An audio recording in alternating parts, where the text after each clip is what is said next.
نحمده ونصلي على رسوله الكريم أما بعد সম্মানিত আশিকে রাসূল ও মুত্তাবায়ে বন্ধুগণ, আপনারা যারা রাহমাতুল লিল আলামিন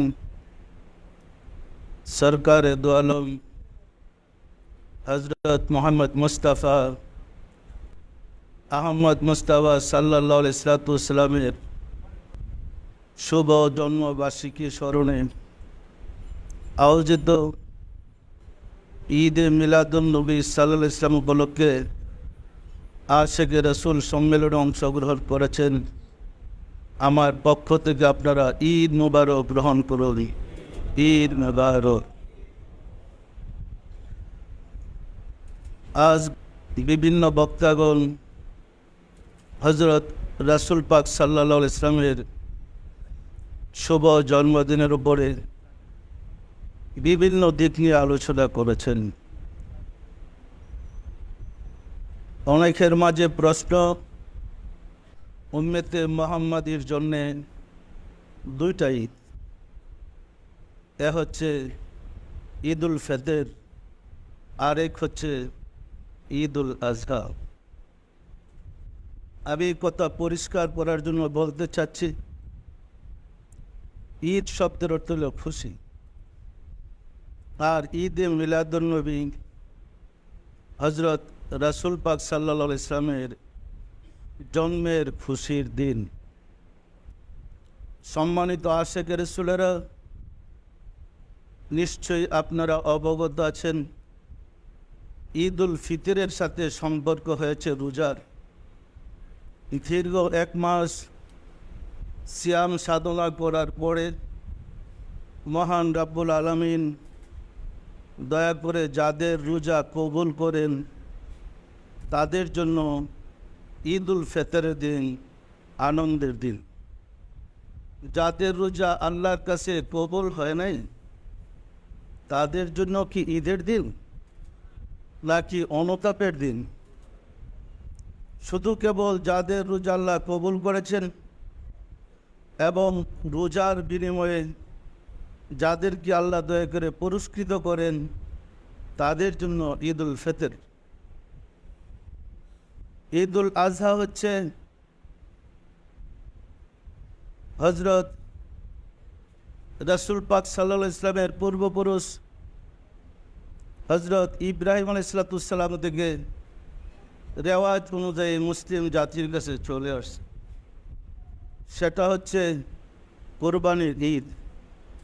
ইব্রাহিম আলাইহিস সালাম পুত্র ইসমাইলকে আল্লাহর নামে উৎসর্গ করে দিয়ে নৈকট্য লাভ করেছিলেন, তাই সেই ঈদকে ঈদুল আজহা বলা হয়। আর সেই ঈদুল আজহার জন্য শর্ত হয়েছে আল্লাহ দয়া করে যার কুরবানি কবুল করেন তার জন্য ঈদুল আজহা।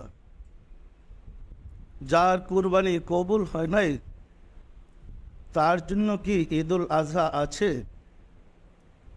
আপনারা জানেন, একজন ছাত্র লেখাপড়া করার পরে পরীক্ষা দেয়। যেদিন তার পরীক্ষার ফল প্রকাশ পায়, সার্টের মধ্যে যার রেজাল্ট আসে ভালো পাস, তার জন্য আনন্দ আর মিষ্টি বিতরণ।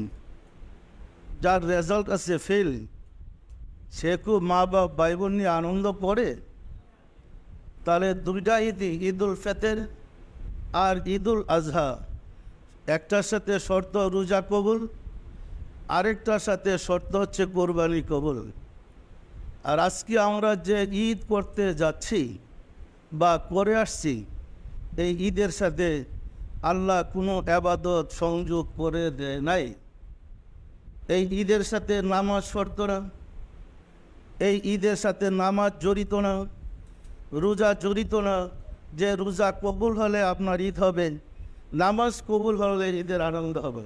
এটা এমন এক ঈদ, রাসূলের শুভ জন্মদিনে আপনি যদি আনন্দিত হন, আপনার জন্য পরিত্রাণ, আপনার জন্য মুক্তি, আপনার জন্য রয়েছে আল্লাহর কাছ থেকে পরম শান্তি।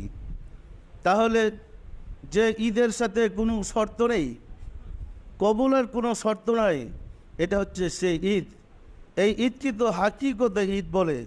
তাই আমি বলেছি সৃষ্টিকুলের শ্রেষ্ঠ ঈদ দয়াল রসুলের জন্ম ঈদ। সম্মানিত আশিকের রসুলেরা, কুল কায়নাতের জন্য রাব্বুল আলামিন হুজুর পাক সাল্লাল্লাহু আলাইহি সাল্লামকে রহমত হিসাবে প্রেরণ করেছেন। তাই তো তিনি ঘোষণা করেছেন, ওয়ামা আরসালনাকা ইল্লা রাহমাতাল লিল আলামিন, আপনাকে সমগ্র সৃষ্টি জগতের জন্য রহমত রূপে প্রেরণ করেছি। রহমত রূপে প্রেরণ হয়েছে বিধায় তিনার জন্মদিন সমগ্র সৃষ্টির জন্য পরম আনন্দের দিন ছিল। কি বলেন, ছিল না ছিল না? এক কথা বলতে গেলে রাসূল সাল্লাল্লাহু আলাইহি ইসলাম হলেন সমগ্র সৃষ্টির প্রাণ। প্রাণ বিহনে যেন কোনো সৃষ্টি টিকে থাকতে পারে না, রাসূলের রহমত বিহনে কোনো সৃষ্টি টিকে থাকতে পারে না। আমরা জানি 570 সালে 12ই রবিউল আউয়াল রাসূল জন্মগ্রহণ করেছিলেন। হয়েছে আরবের মক্কা নগরীতে তিনি আবির্ভূত হয়েছিলেন। অথচ রাসূল সাল্লাল্লাহু আলাইহি ইসলাম বলেন, আনা নবিয়্যুন আদমু বাইনাল মাই ওয়া তিন, আমি তখনও নবী ছিলাম যখন আদম পানি এবং মাটির মধ্যে অবস্থান করেছিল। অর্থাৎ যখন আদমের জন্ম হয় নাই তখনও রাসূল নবী ছিলেন। বিশ্বাস হয়? তাহলে 570 খ্রিস্টাব্দে কি রাসূলের জন্ম? কি বলেন? এই ধুলির দরায় সর্বপ্রথম স্বনামে তিনি বিকশিত হয়েছিলেন 570 খ্রিস্টাব্দে। তার আগে 390 বছর, মতান্তরে 360 বছর, মতান্তরে 340 বছর গন্ধম খাবার অপরাধে আদম আলাইহিসসালাম যে বেহেশত থেকে বিতাড়িত হয়েছিলেন, 390 বছর কান্নার পরে হজরত রাসূল পাক সাল্লাল্লাহু আলাইহি ইসলামের ইজ্জতের খাতিরে উসিলার বরকতে আল্লাহ আদি পিতা বাবা আদম আলাইহিসসালামকে ক্ষমা করে দিয়েছিলেন। সত্য না মিথ্যা বলেন? তখন কি রাসূল জন্ম হয়েছিলেন? তাহলে কিভাবে জন্মের লক্ষ লক্ষ বছর আগে আল্লাহ আদমকে রাসূলের বরকতে ক্ষমা করলেন? তাহলে উনি কোন রাসূল? উনি কে? তার সাথে আল্লাহর সাথে কি পরিচয়? আমরা কি একবার তালাশ করে দেখেছি? সম্মানিত আশিকের রাসূলেরা, পবিত্র কোরআনে রাব্বুল আলামিন কমপক্ষে 11 জায়গায় বর্ণনা করেছেন, 11 জায়গায় ঘোষণা করেছেন, আলাম তারা আদ ও সামুদ, আলাম তারা কাইফা ফাআলা রাব্বুকা বিআসহাবিল ফিল। যে সমস্ত ঘটনা প্রবাহ রাসূল সাল্লাল্লাহু আলাইহি ওয়াসাল্লামের জন্মের হাজার হাজার বছর আগে ঘটেছে, রাব্বুল আলামিন ঘোষণা করেন, হে রাসূল আপনি কি দেখেন নাই আমি কিভাবে আদ সম্প্রদায়কে ধ্বংস করে দিয়েছি? হে রাসূল আপনি কি দেখেন নাই আমি কিভাবে সামুদ সম্প্রদায়কে ধ্বংস করে দিয়েছি? হে রাসূল আপনি কি দেখেন নাই আমি কিভাবে আব্রাহাম বাদশার হস্তি বাহিনীকে ধ্বংস করে দিয়েছি? এই কথা কি কোরআনে আছে? আছে না নাই? তখন তো রাসূল জন্ম হয় নাই। জন্মের আগে তিনি কিভাবে দেখবেন?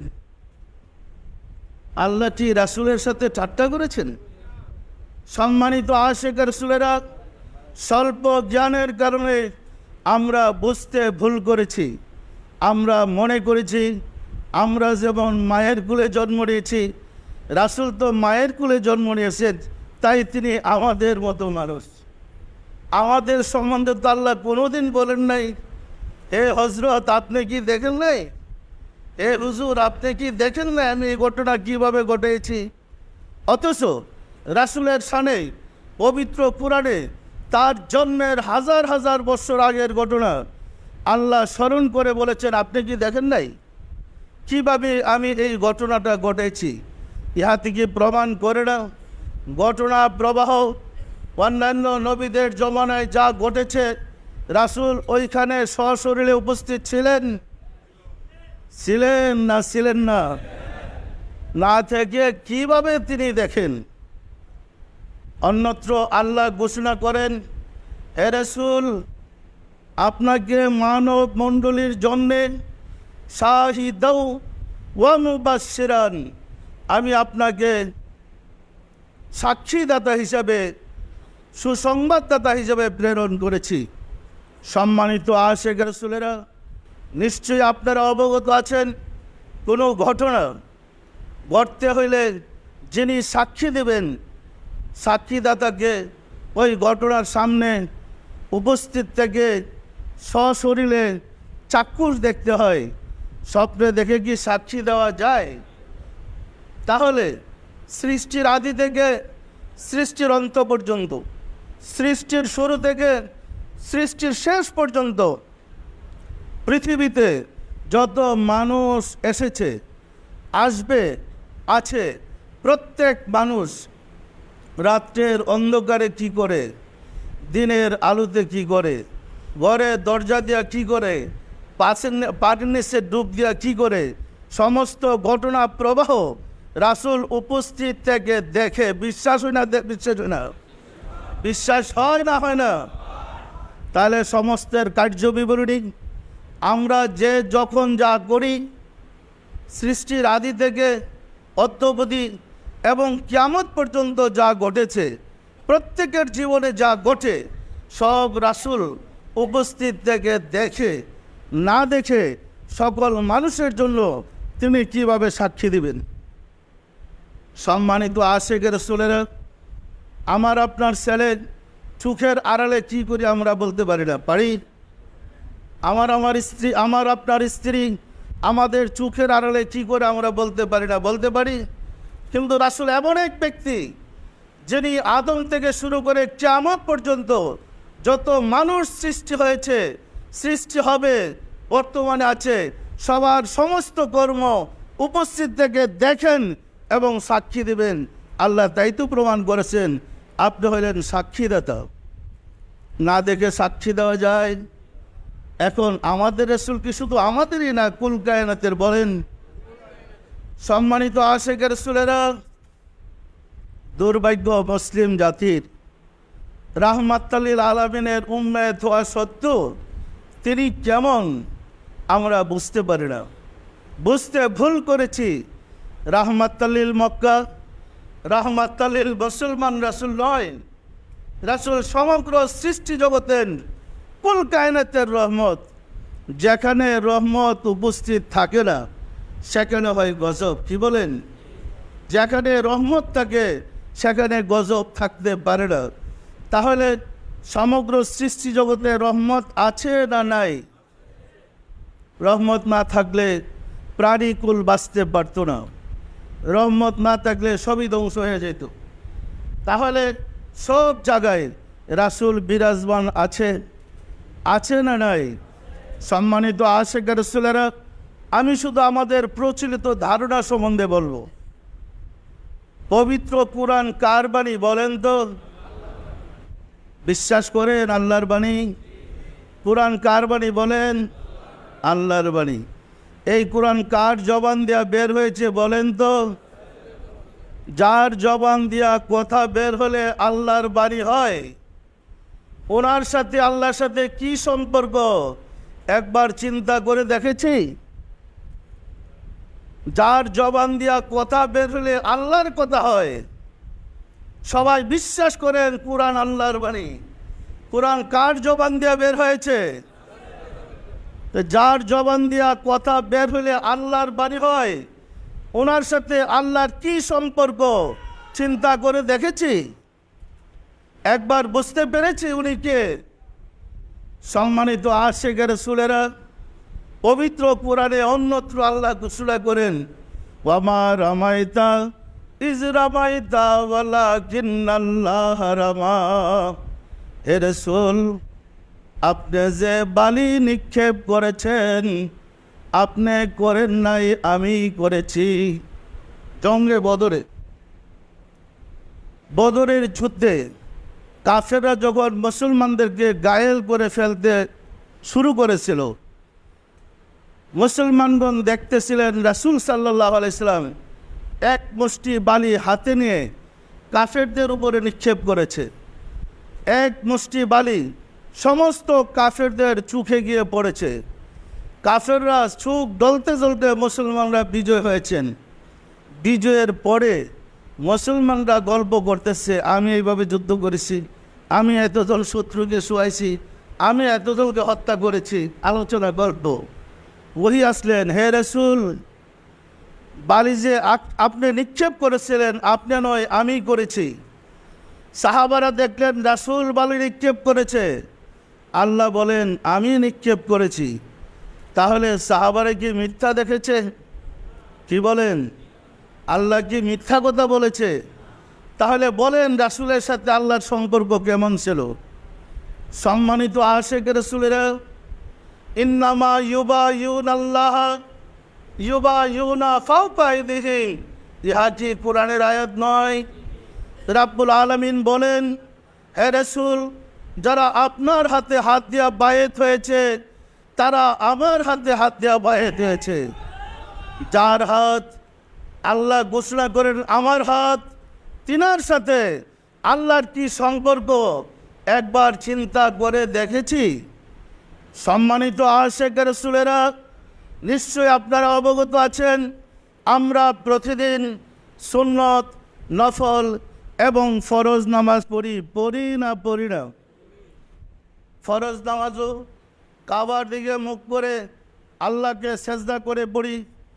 সুন্নত নামাজও কাবার দিকে মুখ করে আল্লাহকে সেজদা করে পড়ি না? ফরজ নামাজ কার বলেন তো? আর সুন্নত নামাজ কার? আল্লাহর নামাজের যেমন 2 সেজদা, রাসূলের নামাজে কি 1 সেজদা? তাহলে দুইজনের সম্পর্ক কি বুঝতে চেষ্টা করেন। সম্মানিত আশিক রাসূলেরা, ফরজ নামাজের 4 রাকাত নামাজের 2 রাকাত নামাজ আমরা সূরা ফাতিহার সাথে সূরা মিলে পড়তে হয়, আর শেষের 2 রাকাত নামাজে শুরু সূরা ফাতিহা মিলাইতে হয়, আর কোনো সূরা মিলাইতে হয় না। এলো ফরজের বিধান, সত্য নয় কি? সুন্নত নামাজে কোনো খাতির নাই, 4 রাকাত নামাজে সূরা ফাতিহার পরে সূরা মিলাইতে হয়। তাহলে আল্লাহর নামাজে খাতির থাকলেও রাসূলের সালাতে কোনো খাতির নাই। দুইজনের সম্পর্ক কত গভীর বলেন তো। সম্মানিত আশিক রাসূলেরা, এইভাবে আমরা যদি আমাদের ধর্মের দিকে, আমাদের কর্মের দিকে একটু তাকাই, আমরা দেখব রাসূলের কাছ থেকে যে বিধিবিধান আছে, ওইখানে আল্লাহ যে বিধিবিধান দিয়েছে তার মর্যাদা, সম্মান রাসূলকে কত উচ্চ করে দিয়েছে। আমরা এসে ১৩,০০০ বছর পরে রাসূলের র্যাঙ্ক নিয়ে টানাটানি শুরু করেছি, রাসূলের সম্মান র্যাঙ্ক নিয়ে টানাটানা করেছি, জায়েজ না জায়েজ ফতোয়াবাজি। ধর্মটা কি মাওলানাদের না রাসূলের? ধর্মটা আল্লাহ রাসূলের না উলামায়ে কেরামদের? উলামায়ে কেরামদের ধর্ম তো রাসূলের কাছে পৌঁছে না। উলামায়ে কেরাম তো আল্লাহ কবুল করে না। আল্লাহ তো গ্রহণ করেছে আল্লাহ রাসূলের দিনকে। আল্লাহ রাসূলের দিন আছে আউলিয়া কেরামদের কাছে, তাদের কাছে গিয়া দেখেন রাসূলের শান, রাসূলের মর্যাদা, রাসূলের মর্তবা আল্লাহ কী করে দিয়েছেন জানতে পারবো, বুঝতে পারবো। যে নিজেই রাসূল সম্বন্ধে জানে না, সে রাসূলের কি ব্যাখ্যা করবে, সে রাসূলের কি প্রশংসা করবে। সম্মানিত আশিক রাসূলেরা, উলামায়ে কেরামদের মাঝে কিছু কিছু লোক বলে মিলাদ রাসূলের জমানায় ছিল না, ওহা বেদাত। বেদাত বলে না? বলে না? আমি পরিষ্কার বলতে চাই, কোরআন কি আপনাদের জমানায় নাজিল হয়েছে? রাসূলের জমানায়। কোরআন কি আপনাদের কাছে নাজিল হয়েছে না রাসূলের কাছে? পবিত্র কোরআনে আল্লাহ বলেন, ইন্নাল্লাহা ওয়া মালাইকাতাহু ইউসাল্লুনা আলান নাবী ইয়া আইয়ুহাল্লাযীনা আমানু সাল্লু আলাইহি ওয়া সাল্লিমু তাসলিমা। ইহা কি কোরআনের আয়াত? এটা কি দেওয়ানবাগির কাছে নাজিল হয়েছে না রাসূলের কাছে? এর অনুবাদ এইরকম, আল্লাহ বলেন, নিশ্চয়ই আমি আল্লাহ এবং আমার ফেরেশতারা রাসূলের প্রতি দুরূদ পড়ি। হে বিশ্বাসী বান্দাগণ, তোমরা রাসূলের উপর দুরূদ পড়ো এবং শ্রদ্ধার সাথে সালাম পেশ করো। ব্যাখ্যা করলে কতটা আরো পরিষ্কার এইভাবে হবে, আল্লাহ বলে নাই আমি নামাজ পড়ি, আমার ফেরেশতারা নামাজ পড়ে, বিশ্বাসীরা তোমরা নামাজ পড়ো। আল্লাহ বলে নাই আমি হজ করি, আমার ফেরেশতারা হজ করে, বিশ্বাসীরা তোমরা হজ করো। আল্লাহ বলে নাই আমি যাকাত দেই, আমার ফেরেশতারা যাকাত দেয়, বিশ্বাসীরা তোমরা যাকাত দাও। আল্লাহ বলে নাই আমি রোজা রাখি, আমার ফেরেশতারা রোজা রাখে, বিশ্বাসীরা তোমরা রোজা রাখো। আল্লাহ বলে নাই আমি কালমা পড়ি, আমার ফেরেশতারা কালমা পড়ে, বিশ্বাসীরা তোমরা কালমা পড়ো। বলেছে কোথাও?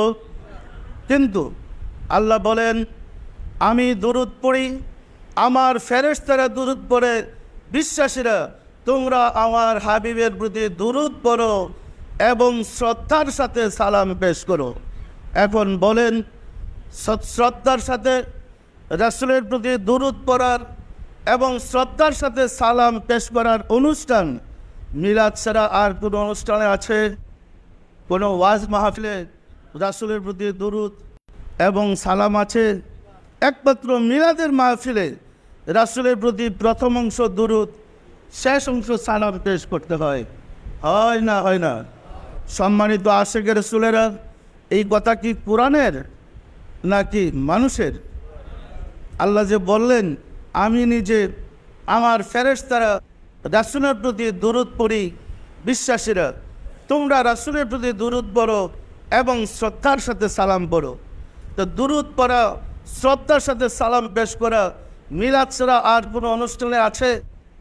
তাহলে এই অনুষ্ঠানের ফজিলত, এই অনুষ্ঠানের গুরুত্ব সবচেয়ে বেশি, বেশি না কম?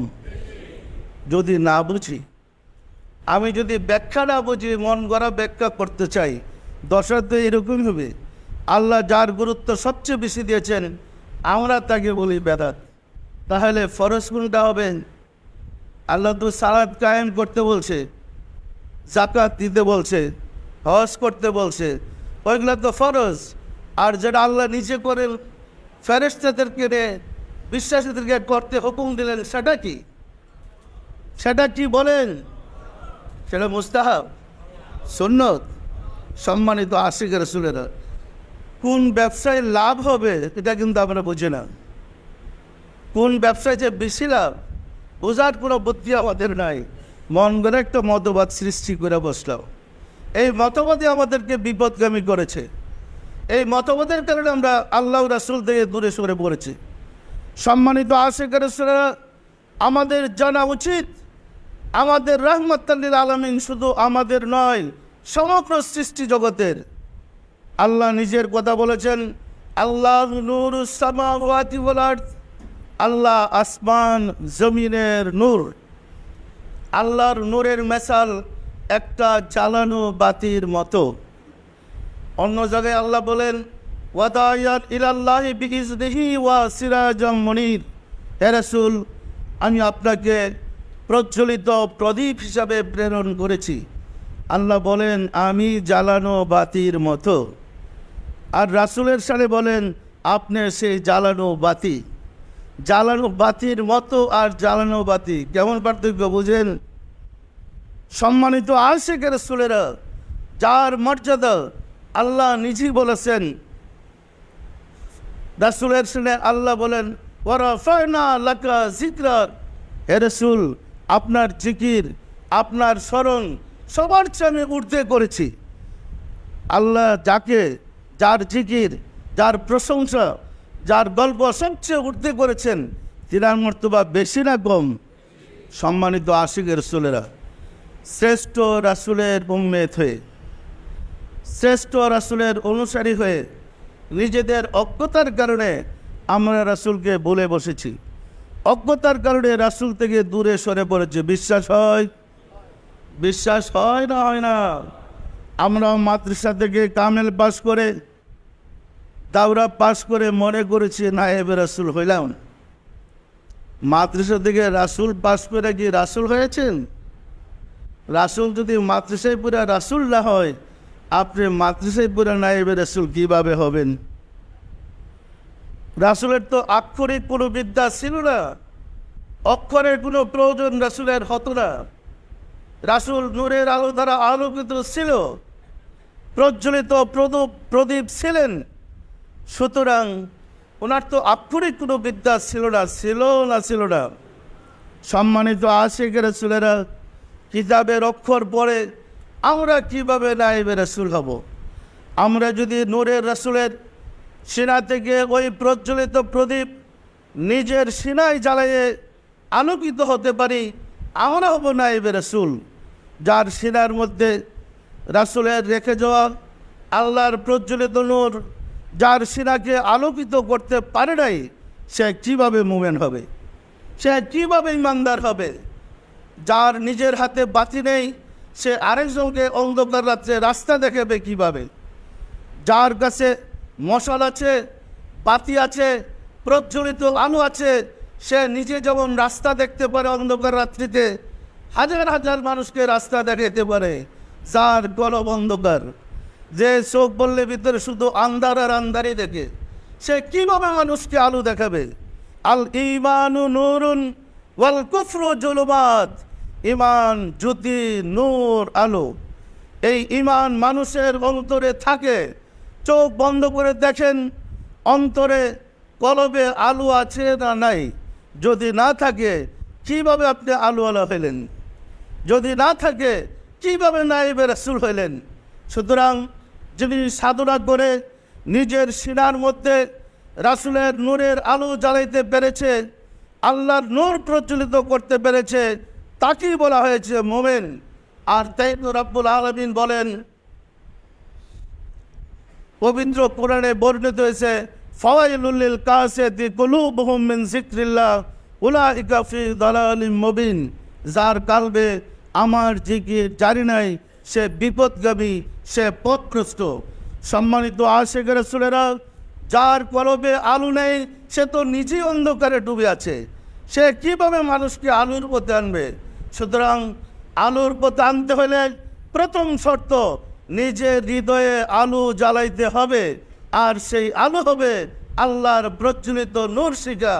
ওই নূর যে নিজের হৃদয়ে জ্বালাইতে পেরেছে, তাকে মুমিন বলে, তাকে ইমানদার বলে। সে পারে মানুষকে পথ দেখাইতে। তার শ্রেণী বলেছে খুলাফায়ে রাশেদা, সত্যের পথ প্রদর্শক। সম্মানিত আশিকে রাসূলেরা, যাদের হৃদয় অন্ধকার, সে তো নিজেই আলো দেখে না, সে তো নিজেই পথ চিনে না, সে মানুষকে পথ দেখাবে কীভাবে? তাই তো অন্ধকারে নিবেদিত হয়ে একজনের বিরুদ্ধে আরেকজন ফতুয়া, একজনের বিরুদ্ধে আরেকজন মারামারি, একজনের বিরুদ্ধে আরেকজনের জিহাদ শুরু হয়েছে। এর মূল কারণ নিজের সিনায় ইমানের নূর প্রজ্বলিত নহে। আমি পরামর্শ দিব, প্রত্যেক মুসলমানের উচিত কলবের মধ্যে ইমানের নূর প্রজ্বলিত করা।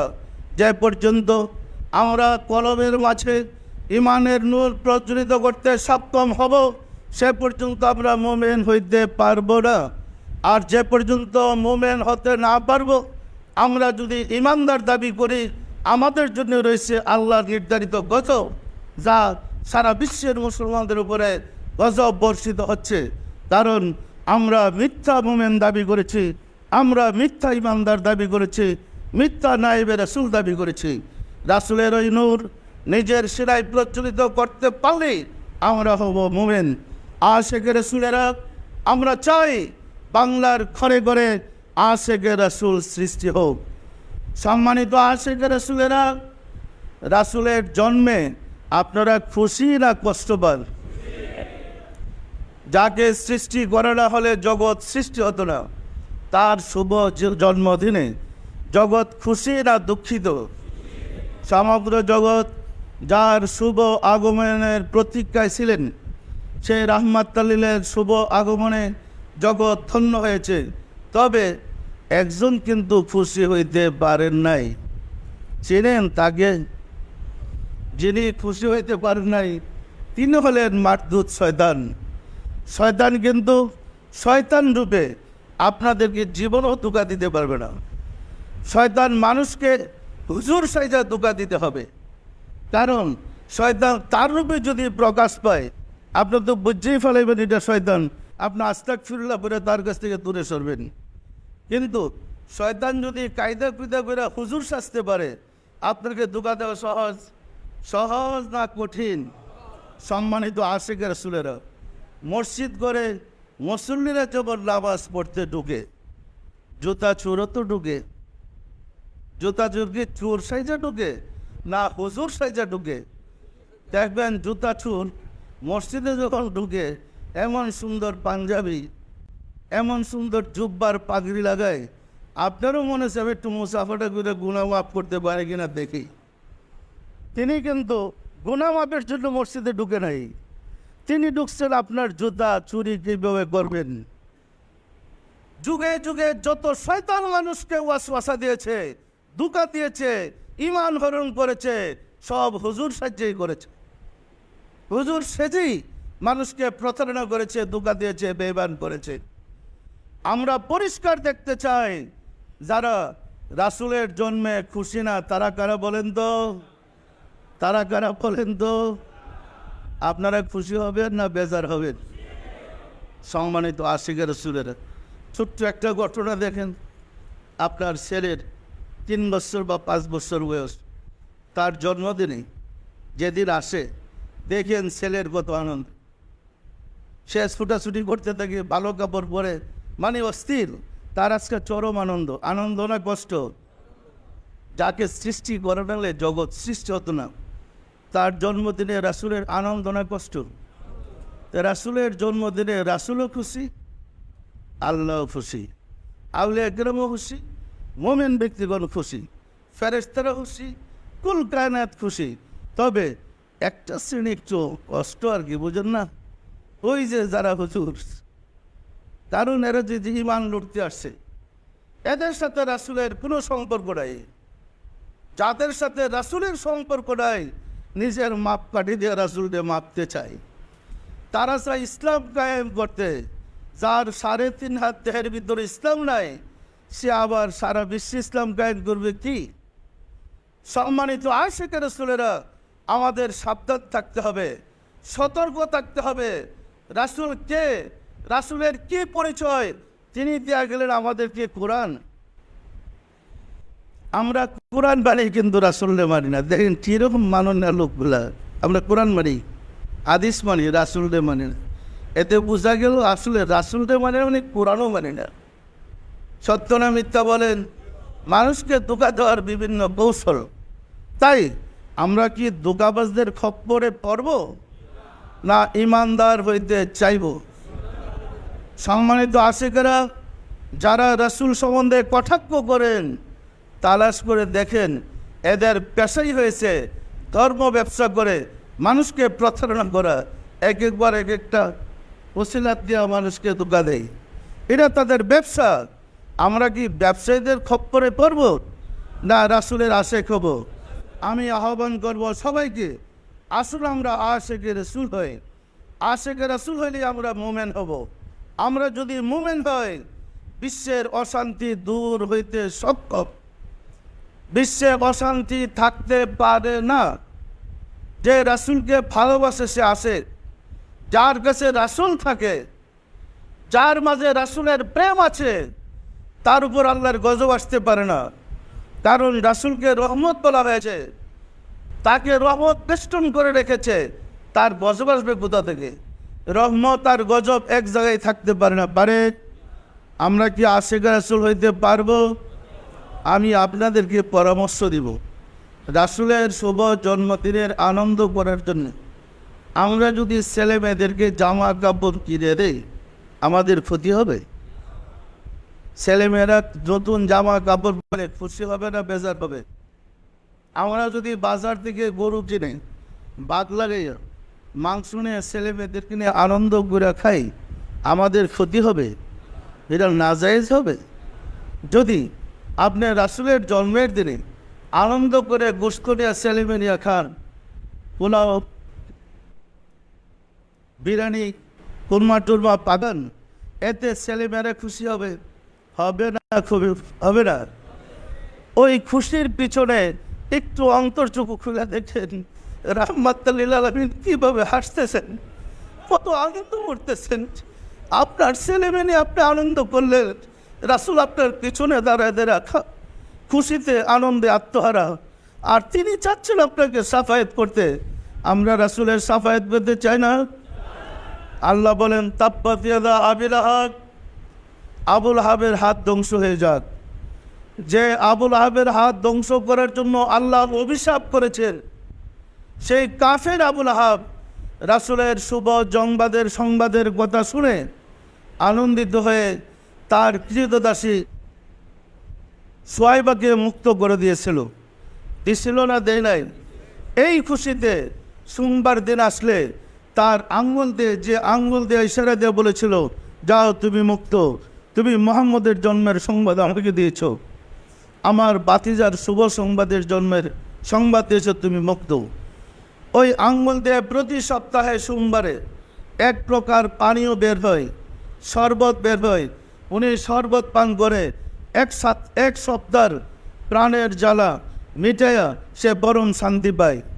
একজন কাফের যদি রাসূলের শুভ জন্মদিনের আনন্দিত হয়ে তার কৃতদাসীকে আজাদ করার বরকতে তার কবর আযাব হালকা হইয়া তার পানীয় বের হইয়া তাকে শান্তি দিতে পারে, এক সপ্তাহের জ্বালা মিটিয়ে দিতে পারে, আপনি যদি আপনার ছেলে মেয়ে, মা বাবা, ভাই বোনদের কিনে আজকের এই শুভ জন্মদিনে আনন্দ করেন, তৃপ্তির সাথে পানাহার করান, গরিব মিসকিনদেরকে খাওয়ার ব্যবস্থা করান, রাসূল খুশি হবে না হবে না? আপনার কবর আযাব হইতে পারে, আপনার কবরে শাস্তি হইতে পারে। সত্যিকার অর্থে যদি আপনি আশিকে রাসূল হইয়া রাসূলের জন্মদিনের আনন্দ করে আনন্দিত হন, আপনার যদি কবর আযাব হয় দেওয়ানবাগিকে ধরেন। আমি তো শ্বশুরে আছি, আমি তো রাসূলের কথা বলছি। আসুন রব্বুল আলামিনের সাহায্য চাই, তিনি যেন দয়া করে আমাদের কাছে বুদ্ধি উদয় করে দেন, আমাদেরকে জ্ঞান ফুটাই দেন, আমরা যেন রাসূলকে বিশ্বাস করতে পারি, রাসূলের প্রেম সিনায় ধারণ করতে পারি, রাসূলকে ভালোবাসতে পারি। আসুন রব্বুল আলামিনের সাহায্য চাই, তিনি যেন আমাদেরকে সাহায্য করেন। আমিন। আউযু বিল্লাহি মিনাশ শাইতানির রাজিম। বিসমিল্লাহির রহমানির রহিম। আস্তাগফিরুল্লাহ রাব্বি মিন কুল্লি জামবে ওয়া আতুবু ইলাইহি। আয় আল্লাহ, জীবনভর নফসের খায়েশে শয়তানের ফেরবে যত প্রকার গুনাহ করিয়াছে, সমস্ত গুনাহ হইতে তোমার নিকট তওবা করিতেছে। আয় আল্লাহ, দয়া করিয়া আমার তওবা কবুল করো, আমার গুনাহ মাফ করো।